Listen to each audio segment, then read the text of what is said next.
Good morning student. Electrician और fitter द्वितीय वर्ष के छात्रों के लिए वर्कशॉप कैलकुलेशन और साइंस विषय का अध्याय ऊष्मा उपचार चल रहा है। इस अध्याय में हम नियमित पैटर्न पर आधारित अरिहंत प्रकाशन से जितने भी ऑब्जेक्टिव प्रश्न हैं इस अध्याय के वो हल कर रहे हैं। और ये ऑब्जेक्टिव प्रश्न परीक्षा में ज़्यादा से ज़्यादा बार आए हुए हैं, इसलिए इनको पढ़ना बहुत ही आवश्यक है। तो क्वेश्चन संख्या 17 देखिए। स्टील को अधिक हैमरिंग करने से उसका इंटरनल स्ट्रक्चर प्रभावित हो जाता है। उसे पुनः सुधारने के लिए निम्न विधि का प्रयोग किया जाता है।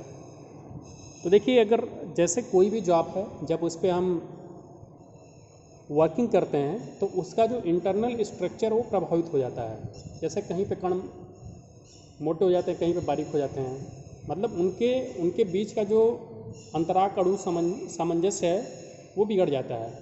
उसी को दूर करने के लिए ऊष्मा उपचार की विधियां अपनाई जाती हैं।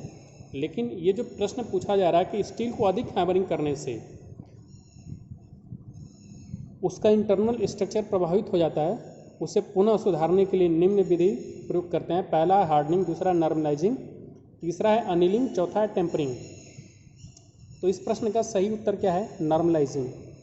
स्टील को अधिक हैमरिंग करने से उसका इंटरनल स्ट्रक्चर प्रभावित हो जाता है, उसे पुनः सुधारने के लिए नॉर्मलाइजिंग विधि का प्रयोग करते हैं। 18 नंबर का प्रश्न है, स्टील को नॉर्मलाइजिंग की जाती है, इसका मुख्य उद्देश्य क्या होता है? तो स्टील को नॉर्मलाइजिंग उसके अंदरूनी स्ट्रेस को दूर करने के लिए किया जाता है। तो 18 नंबर प्रश्न का सही उत्तर क्या हो जाएगा? Option C. पहला जो था स्टील की मशीनेबिलिटी में सुधार लाना, स्टील को मुलायम करना, और चौथा विकल्प था टफनेस तथा भंगुरता कम करना। लेकिन इस प्रश्न का 18 नंबर के प्रश्न का सही उत्तर क्या है? स्टील की नॉर्मलाइजिंग इसलिए की जाती है कि उसका अंदरूनी स्ट्रेस को दूर करने के लिए। अगला प्रश्न है क्वेश्चन संख्या 19। केस हार्डनिंग में मात्र ऊपरी स्किन को हार्ड किया जाता है तथा इसको कुछ विशेष स्टील के लिए ही प्रयोग किया जाता है।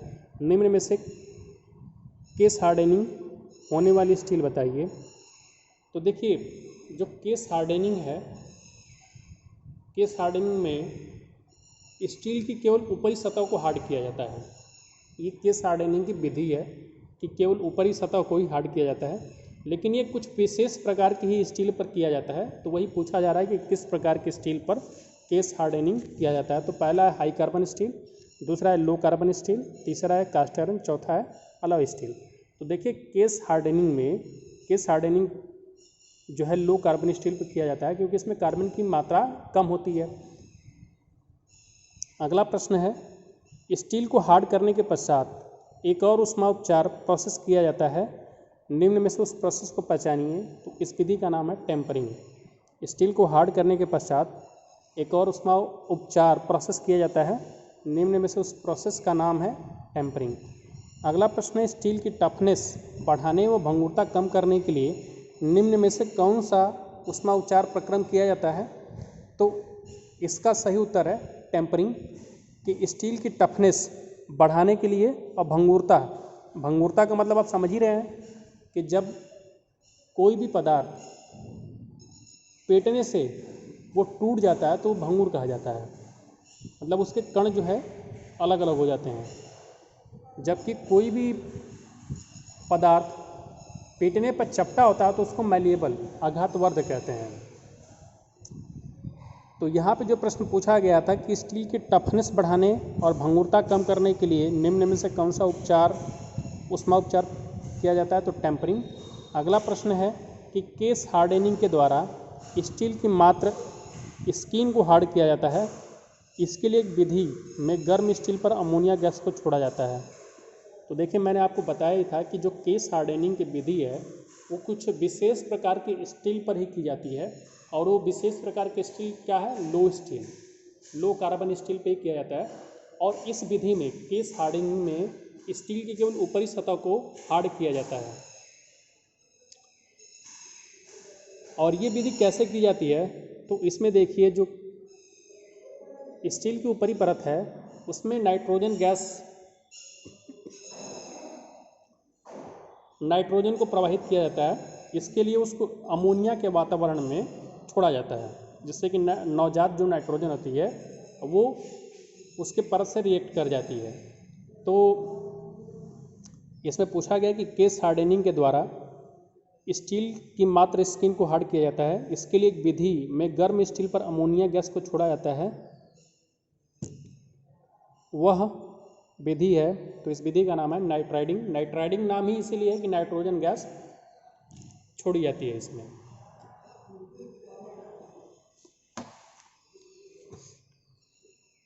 अगला जो प्रश्न है क्वेश्चन संख्या 23।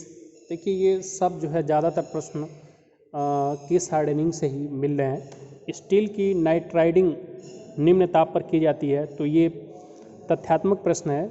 इसमें आपको सीधे सीधे याद रखना चाहिए कि स्टील की नाइट्राइडिंग 500 डिग्री सेल्सियस से 550 डिग्री सेल्सियस तक के तापमान पर की जाती है।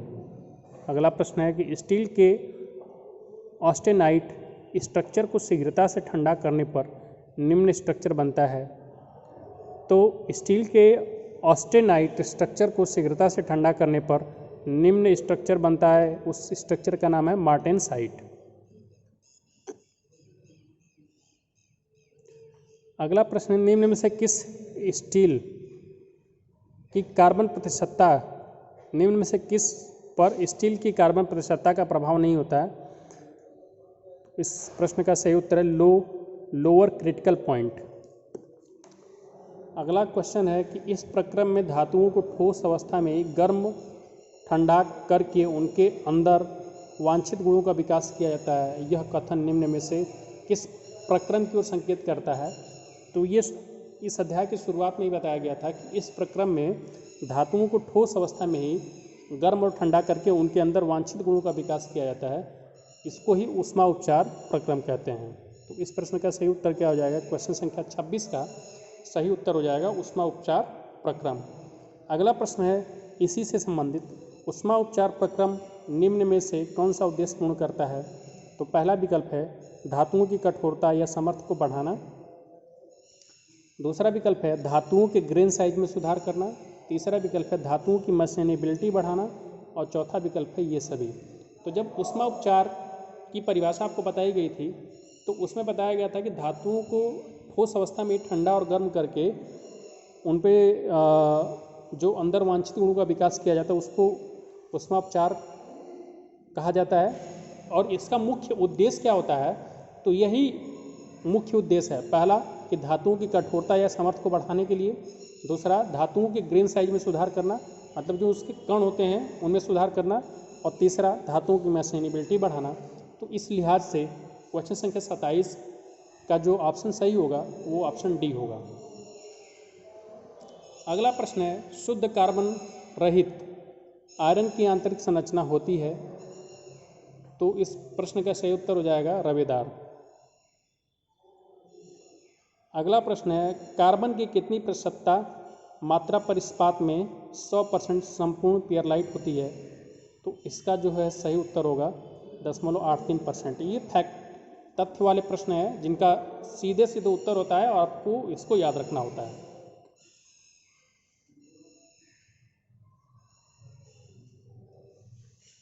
अगला जो प्रश्न है, आयरन में जितना अधिक सीमेंटाइट होगा आयरन में उतनी भंगुरता आएगी। अगला विकल्प है उतनी ही अधिक कठोरता का गुण आएगा, उतनी ही अधिक तन्यता आएगी, और चौथा विकल्प है उपरोक्त से कोई नहीं। तो देखिए आयरन में जितना अधिक सीमेंटाइट होगा आयरन में उतनी ही अधिक कठोरता का गुण आएगा।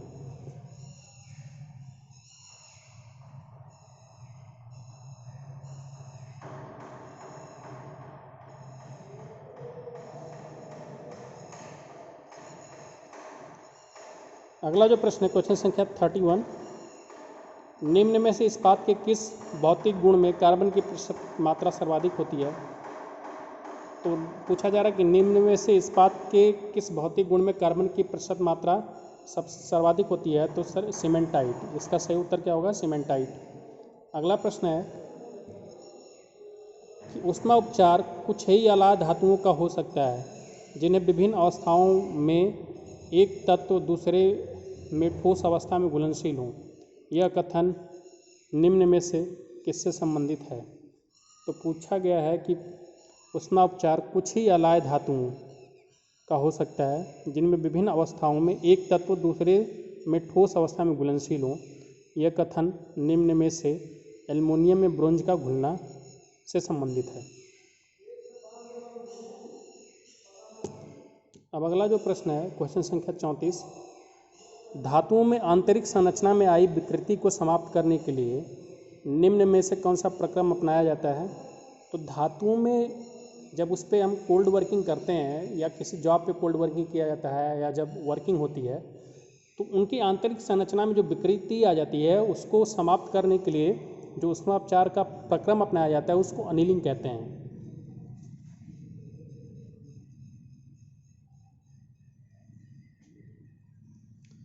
अगला प्रश्न है कि इस्पात को कठोरता प्रदान करने के लिए निम्न में से क्या आवश्यक है? तो इसका विकल्प है पहला, इस्पात कार्बन रहित होना चाहिए। दूसरा, इस्पात में 0.83% कार्बन की मात्रा होनी चाहिए। और तीसरा है कि इस्पात में कम से कम 0.3% कार्बन की मात्रा होनी चाहिए। और चौथा है इस्पात में अधिक कार्बन की मात्रा। तो इस प्रश्न का सही उत्तर है इस्पात में कम से कम 0.3% कार्बन की मात्रा। अगला प्रश्न, इस्पात की डिग्री ऑफ हार्डनेस निम्न में से किस पर निर्भर करता है? तो पहला है ठंडा होने की दर पर, जाप के आकार पर, क्वेंचिंग माध्यम के गुण पर। तो इस्पात की डिग्री ऑफ हार्डनेस इन सभी गुणों पर निर्भर करता है। तो इस प्रश्न का सही उत्तर क्या हो जाएगा? Option D. अगला जो क्वेश्चन है क्वेश्चन संख्या 37, नॉर्मलाइजिंग प्रक्रिया में इस्पात को नॉर्मलाइजिंग रेंज तक गर्म किया जाता है। यह नॉर्मलाइजिंग तापमान इस्पात में निर्भर करता है। तो पहला विकल्प है जाप के मौलिक गुणों पर, दूसरा है यांत्रिक गुणों पर, तीसरा है कार्बन की प्रतिशतता पर और चौथा है आंतरिक संरचना में आई विकृति पर। तो इस प्रश्न का सही उत्तर है कार्बन की प्रतिशतता पर नॉर्मलाइजिंग प्रक्रिया जो है इस्पात की निर्भर करती है। अगला प्रश्न है किसी जॉब में नॉर्मलाइजिंग प्रक्रम करने का मुख्य उद्देश्य क्या है? तो नॉर्मलाइजिंग जो प्रक्रम है उसका मुख्य उद्देश्य जितनी भी ऊष्मा उपचार की विधियां हैं, चाहे अनिलिंग हो चाहे हार्डनिंग हो, सबका मुख्य उद्देश्य बताया गया है। तो इसमें पूछा जा रहा है कि किसी जॉब पर नॉर्मलाइजिंग प्रक्रम करने का मुख्य उद्देश्य क्या है? तो यांत्रिक गुणों का विकास करना, दूसरा कास्ट किए गए जॉब के कणों को समान तथा महीन बनाना, दूसरा धातु की सामर्थ्य तथा कठोरता को बढ़ाना और चौथा है उपरोक्त सभी। तो ये सभी ऑप्शन सही हो रहे हैं। तो इस प्रश्न का सही उत्तर क्या हो जाएगा? Option D. अगला प्रश्न है कि कार्बोराइजिंग प्रक्रिया द्वारा निम्न में से किस अवयव को किस हार्ड किया जाता है? तो पहला है गियर, दूसरा है कैम, तीसरा है बियरिंग और चौथा है ये सभी। तो 39 नंबर प्रश्न का सही उत्तर क्या हो जाएगा? ये सभी। कार्बोराइजिंग प्रक्रिया द्वारा निम्न में से गियर, कैम, बियरिंग अर्थात ये सभी का नॉर्मलाइजिंग किया जाता है। अगला प्रश्न है कि ऊष्मा उपचार में नाइट्राइडिंग तथा कार्बोराइजिंग प्रक्रिया का मिला जुला असर निम्न में से किस प्रक्रिया में पाया जाता है?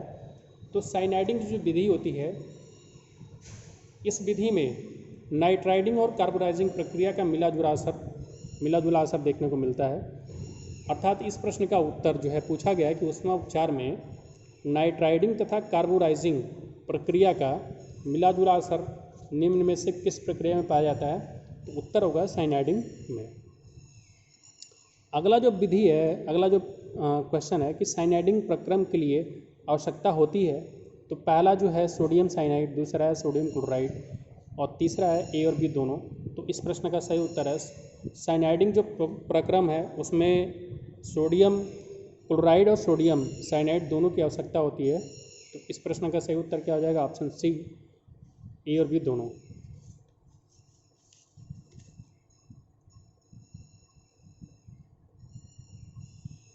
अगला जो क्वेश्चन है कि इस विधि द्वारा ऐसी वस्तुओं को भी केस हार्ड किया जा सकता है जिन्हें भट्ठी में गर्म करना संभव नहीं होता है।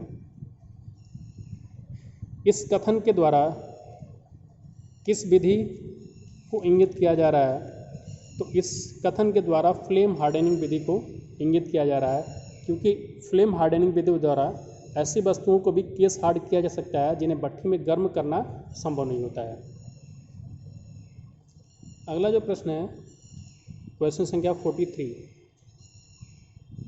स्टील को अधिक हैमरिंग करने पर उसकी आंतरिक संरचना प्रभावित हो जाती है, उसे पुनः सुधारने के लिए किस विधि का प्रयोग किया जाता है? तो इस प्रश्न का सही उत्तर है अनिलिंग, कि जब स्टील को अधिक हैमर कर दिया जाता है तो उसके जो आंतरिक संरचना होती है अर्थात उसके जो अंतराक अणु सामंजस्य होता है वो बिगड़ जाता है, और इसको सुधारने के लिए अनिलिंग विधि का प्रयोग किया जाता है। अगला जो प्रश्न है, ऊष्मा उपचार करते समय इस्पात का भाग क्रैक हो जाता है, इसका संभावित कारण क्या हो सकता है? तो जब ऊष्मा उपचार करते समय अगर इस्पात का भाग क्रैक हो जाता है तो इसके लिए इसका कारण हो सकता है कि इसको बहुत तेज़ी से ब्राइन में ठंडा किया गया होगा।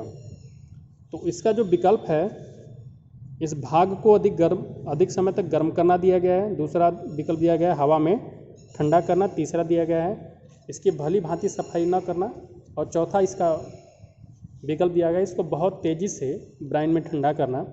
तो इस हिसाब से इस प्रश्न का सही उत्तर ऑप्शन डी होगा। अगला जो हमारा क्वेश्चन संख्या 45 नंबर का जो प्रश्न है, पूछा गया कि इस्पात को नाइट्राइडिंग निम्न में से किस तापमान पर किया जाता है? तो जैसा कि अभी पीछे वाले ऑब्जेक्टिव में बताया गया था कि जो नाइट्राइडिंग विधि है उसमें किया जाता है कि इस्पात की ऊपरी परत पर अमोनिया गैस के वातावरण में उसमें नाइट्रोजन प्रवाहित की जाती है। तो इसमें जो तापमान रखा जाता है वो 500 डिग्री सेल्सियस से 550 डिग्री सेल्सियस तक रखा जाता है। तो इस्पात की नाइट्राइडिंग इसीलिए नाम है कि नाइट्रोजन गैस प्रवाहित की जाती है अमोनिया के वातावरण में, और इसमें जो तापमान रखा जाता है वो 500 से 550 डिग्री सेल्सियस तक। चूँकि ये तथ्यात्मक प्रश्न है, क्योंकि इसमें आपको तापमान का रेंज पूछा जा रहा है, तो इसके लिए कोई शॉर्टकट नहीं, आपको ये तापमान का रेंज याद रखना चाहिए कि इस्पात की जो नाइट्राइडिंग होती है वो 500 से 550 डिग्री सेल्सियस तक के तापमान के रेंज में होती है।